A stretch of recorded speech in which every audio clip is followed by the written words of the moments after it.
Hello, hello, j'espère que vous allez bien. Moi, je vais super bien par la grâce de Dieu. On se retrouve aujourd'hui pour votre rubrique préférée, le récap. Vous le savez, dans cette capsule vidéo, je vous fais un résumé de tous les événements qui se sont passés sur la toile durant ces dernières semaines. Allez, ne bougez pas parce que c'est maintenant. Pour ceux qui n'étaient pas informés, le Sénégal a un nouveau président. Nous avons tous été témoins le jeudi passé de la rencontre entre le président Macky Sall et son successeur Bassirou Diomaye Faye, fraîchement élu ce 24 mars dernier. À travers les photos, nous en déduisons qu'il n'y a pas vraiment eu de guéguerre. Donc, c'est vraiment un ouf de soulagement pour toute l'Afrique de voir qu'il peut y avoir des élections en Afrique sans guerre. Alors, félicitations au nouveau président. Il a même prêté serment, je crois, hier et a été reçu au palais présidentiel pour la passation de charge avec l'ancien président Macky Sall. Nous lui souhaitons beaucoup de succès dans son mandat et grand respect au président Macky Sall qui a accepté les résultats des urnes et aussi à tous les opposants qui ont accepté les résultats des urnes et donc la décision de la population sénégalaise. J'espère que les autres pays d'Afrique en prendront de la graine.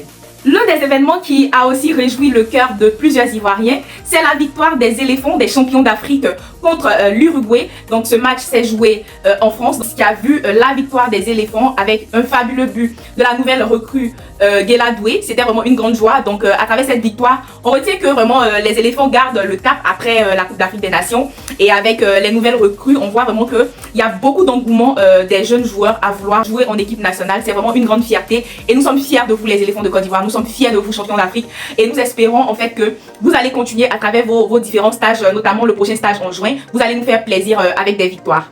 Un des événements qui m'a personnellement touché, marqué, j'étais vraiment très contente de l'apprendre, c'est la remise de prix à l'influenceur Stony au Bénin lors des Frikawa Days, si je ne m'abuse, qui s'est vu récompenser pour le travail abattu durant la CAN pour ses créations de contenu, pour l'engouement et pour la motivation. Honnêtement, c'était vraiment un plaisir pour moi d'apprendre qu'il fut récompensé. Certes, ça n'a pas été le cas au pays, ou du moins ce n'est pas encore le cas ici, mais qu'il se voit récompensé dans un autre pays, ça veut dire en fait que nous n'étions pas les seuls à voir le travail qu'il a mené et c'est tout à son honneur. Félicitations Stony et beaucoup de succès, beaucoup d'innovation pour la suite. Hier soir, la nouvelle est tombée par le district autonome d'Abidjan. La mendicité sous toutes ses formes, les commerces ambulants, les wotros, les pousse-pousse sont désormais interdits à Abidjan. Voilà, je ne sais pas comment est-ce que vous accueillez cette nouvelle. Ma position est un peu partagée parce que je suis contente quand on parle de tout ce qui est mendicité, en l'occurrence les enfants qui se trouvent à la 2 en train de tirer les habits des personnes. Vraiment, je veux en fait que ça cesse parce que ces enfants-là n'ont pas leur place sur les trottoirs, mais plutôt à l'école ou dans des centres de formation. Mais quand on parle de wotro, de pousse-pousse, les commerces ambulants, c'est un peu chaud parce que malheureusement, tout le monde n'a pas la même chance. Ce sont des personnes qui ne peuvent que faire ça pour pouvoir subvenir aux besoins de leur famille. Interdit cela. Certes, ça élimine beaucoup de choses, ça envoie tout ce qui est ordre à Abidjan, mais où seront envoyées toutes ces personnes? Qu'est-ce que ces personnes-là vont devenir? Alors, la question reste posée, je ne sais pas ce que vous en pensez, mais en tout cas, je suis vraiment partagée sur la question.